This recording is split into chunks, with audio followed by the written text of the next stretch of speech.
Разговараме со експерт за доење. Колку е доењето важно, што се бенефитите и кои се правилните начини. Првите млечни оброци од професионален аспект.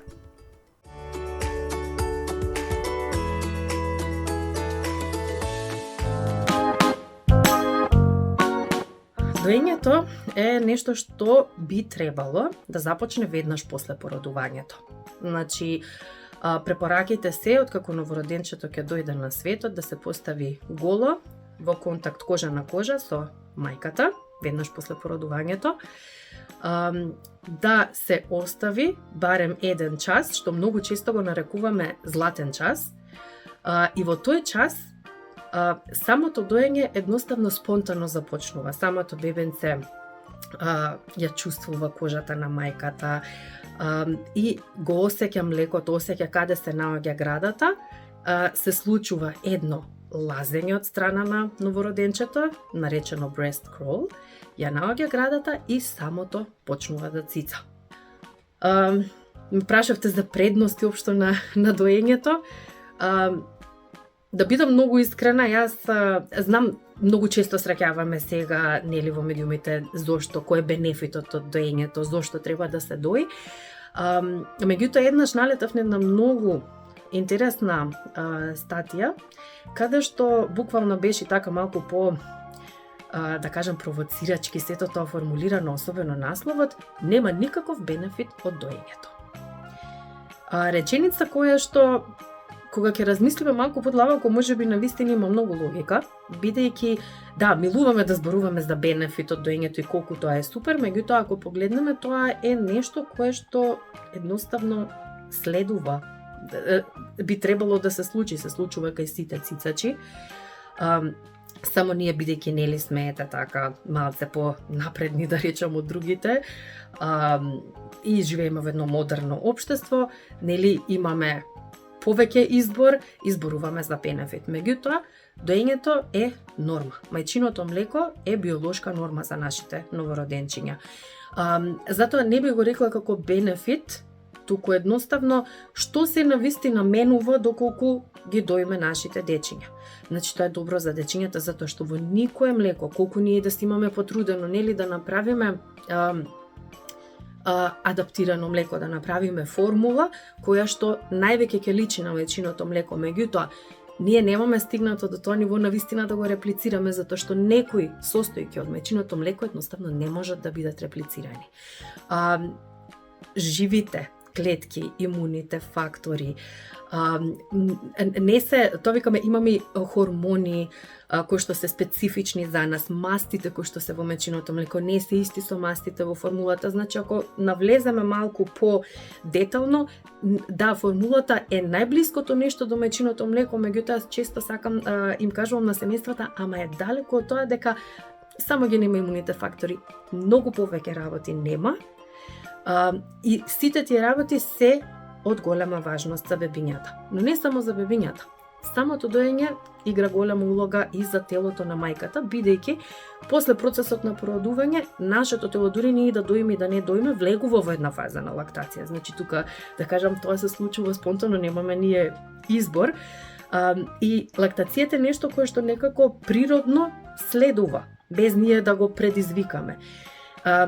И е еден процес кој што ја менува и самата жена, го менува жлезденото ткиво во градите и секако имаме статистики дека придонесува и за женското здравје. Дека ние би рекле ако мајката дои е 100% заштитена од канцер или така натаму, би било претерување, меѓутоа и за нашите бебиња и за мајките има статистики каде што зборуваме дека ако нели дојат и ако новороденчињата добиваат мајчино млеко, шансите за одредени заболувања се значително помали. Така што, ама најголем бенефит, најискрено би кажала целата досегашна моја работа е искуството. За мене и за многу семејства најчесто е искуството, врската, контактот со бебето, комуникацијата која што ни ја нуди доењето. Јас тоа би го издвоила, ако сум искрена. Квалитетно млеко само по себе, да, го имаме слушнато тоа многу често. Дали млекото е квалитетно, дали мајката може да произведе квалитетно млеко, тука веднаш би го декларирала тоа за мит. Неквалитетно млеко не постои. Бидејќи нашето тело точно знае како да го создаде тоа млеко и сите работи кои што влегуваат во млекото во составот доаѓаат од крвта на мајката. И како што е за време на бременноста нашето бебенце во стомакот нели приоритет за нашето тело, нели викаме железото кај мајката ќе падне, ама бебето ќе има доволно, исто со мечиното млеко. Значи нашето тело се уште дава приоритет на новороденчето. Заради тоа викаме дека здравието на мајката ќе пати отколку да пати мајчиното млеко. Млекото мајчино е квалитетно и најчесто, што е многу интересно, е различно. Секое, не само што е различно од жена до жена, туку е различно и кај една мајка, дали, пример, бебенцето се родило предвремено или се родило терминско.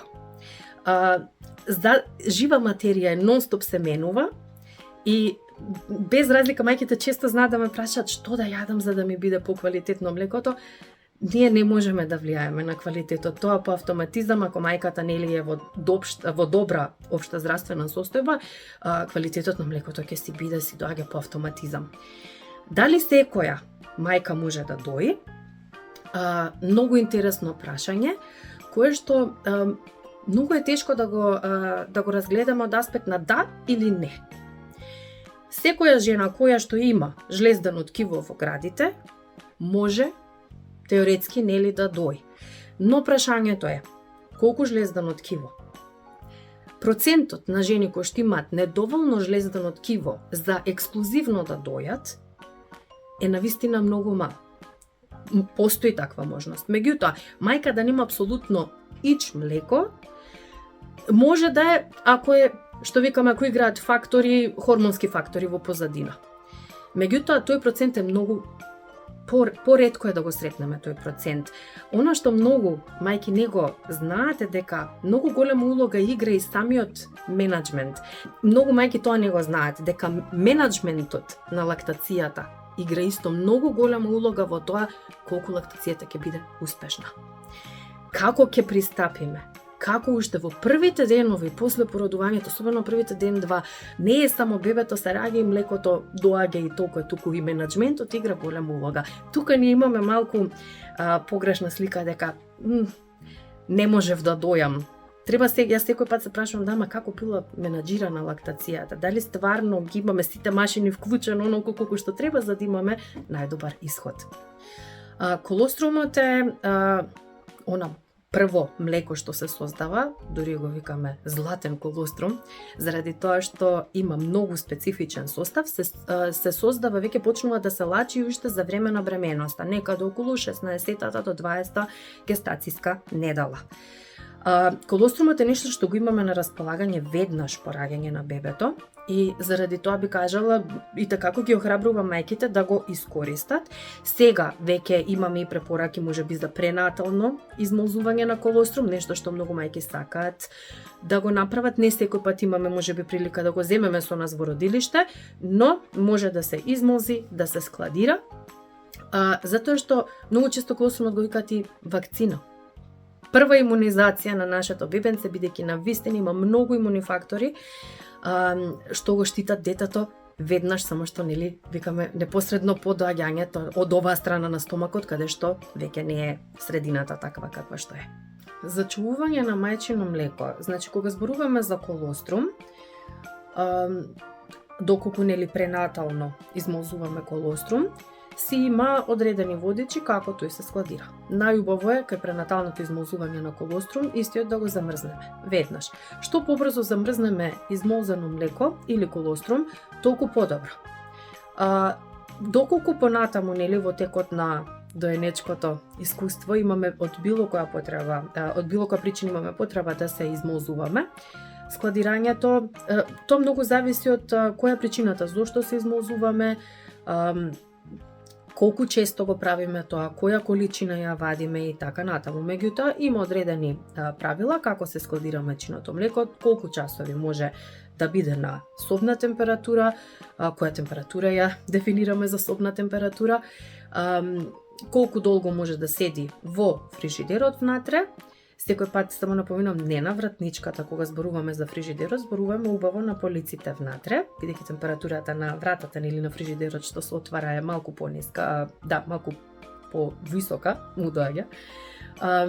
И исто така, ако знаеме дека тоа млеко нема да ни треба наскоро, го замрзнуваме. Табелите можат многу лесно да се најдат на интернет. Во замрзнувач за длабоко замрзнување, зборуваме за тие големите, може и до 12 месеци да остане млекото, во обичен замрзнувач до 6 месеци, во фрижидер до 4 дена, на собна температура, викаме 3 до 4 часа, со тоа што зависи во кое годишно време сме. Колку е потопло, толку препораките се побрзо да се складира во фрижидер. Ова, напоменувам, се насоки за складирање на измозано млеко за терминско родени бебиња. За предвремено родени бебиња, кои што се во може би се уште во болница, има специфични насоки. Сликата која што ја имаме ние, да кажам, мајките, пред да се соочиме со доењето е бебето се раѓа, го ставаме на града и почнува да цице и тоа е тоа. И тука се согласувам, тоа е навистина така, меѓутоа знаете како тоа е резултатот што го гледаме. А за тоа да се случи има толку процеси, толку работи што треба да се погодат. Пред се треба да се дадеме време, бидејќи доењето е вештина, која што, како што кажав, ја учи мајката, учи како да го позиционира бебето, учи техники, нели? Да му дадеме време на бебето да се адаптира после породување, замислете, значи низ тој процес што поминува и самото бебенце, кога ќе помине низ сето тоа се запознава со светот и на бебето му треба малку време да се адаптира на новата средина. Многу е важно дека во тие моменти мајката е многу ранлива, многу е кршлива. Хормоните си играат огромна улога во незината состојба и најчестите предизвици, ќе бидам искрена, се предизвици од недоволна едукација, од страв, нереални очекувања како доењето треба да изгледа, бидејќи имам чувство дека многу малку зборуваме за тоа која е реалноста на доењето, отколку сите што ги имаме оние прекрасни слики, мајка го дои бебето насмејане и се супер и уживаат во сето тоа. Да, тоа е целта, тоа сакаме да се случи, меѓутоа не доаѓа толку спонтано и веднаш и многу често мајките имаат чувство дека ако нешто не штима, дека ако нешто не функционира, тогаш имаат огромен проблем и дека е до нив. А ако зборуваме многу гласно, мислам, ова веќе неколку години го работам и неколку пати сум имала и, да речам, истражувања, анкети сум поставувала, преку 85% од мајките немале таков почеток, ставам бебе на гради и се е прекрасно и се е супер. Имале потешкоти, дали било, најчеста потешкотија се рани на брадавиците. Значи разранети брадавици, што е навистина многу болна работа. Многу болна работа. Мајки многу често споредуваат, века, кога цица бебето со рани на брадавиците, полошо ми од породувањето. И навистина е така, значи не е претерување. Меѓутоа, рани од брадавиците се прават само од неправилно позиционирање. Бебето не ја фаќа градата како што треба и прави траума на брадавицата. Значи, ако мајките имаат едукација да препознаат добра позиција, лоша позиција, како да ја коригираат позицијата, како да го наместат бебето, тогаш би ги избегнале раните на брадавиците. Може да се случи и маститис. Мајката да крене температура, да и се, оно што викаме, затнат канал, значи имаме млечна стаза, останува млеко во градата, не е испразнето и телото реагира на сето тоа. Градите стануваат жешки, тешки, болни. Исто така и тоа е нешто кое што мајките многу знае да ги исплаши од никаде, бидејќи стварно се случува од никаде некаде, значи во еден час наеднаш градите можат нека скроз да не изненадат. Тука ако немаме познавање, да знаеме да препознаеме дали го местиме бебето добро и дали најважно се, дали бебето голта, дали имаме трансфер на млеко. Многу често ги учиме мајките да гледаат на часот колку време го држат бебето на една града, колку на друга, а не ги учиме да знаат да препознаат па што прави тоа бебе тие 10-15 минути. Цица на вистина, добива млеко или спие на градата. Разбирате, тука се некои предизвици што викам, ни треба добар менеджмент и добро познавање да знаеме со што имаме работа за да може да овие се се предизвици што многу лесно можеме да ги надминиме ако имаме едукација и имаме соодветна поддршка. Породувањето знаете како е нешто кое што трае ден-два, цело време, најчесто мајките се под надзор, имаат поддршка, имаат стручни лица со нив, меѓутоа кај доењето се оставени многу сами на себе. Бидејќи доењето е нешто кое што следува не само во првите мигови во родилиште, каде што многу често, нажалост, ситуацијата е дека немаме поддршка на ниво на кое што треба да ја имаме, и плюс кога ќе одиме дома ние сме скроз сами. Затоа секој пат би апелирала нека да размислат мајките убаво за едукација за доењето, бидејќи тоа е нешто кое што е навистина јас викам еден танц кој што треба и мајката и бебето да го научат, треба да си дадеме време и треба да имаме соодветно познавање и алатки како да си помогнеме барем за оние основни работи и точно кога да знаеме да се обратиме на стручно лице.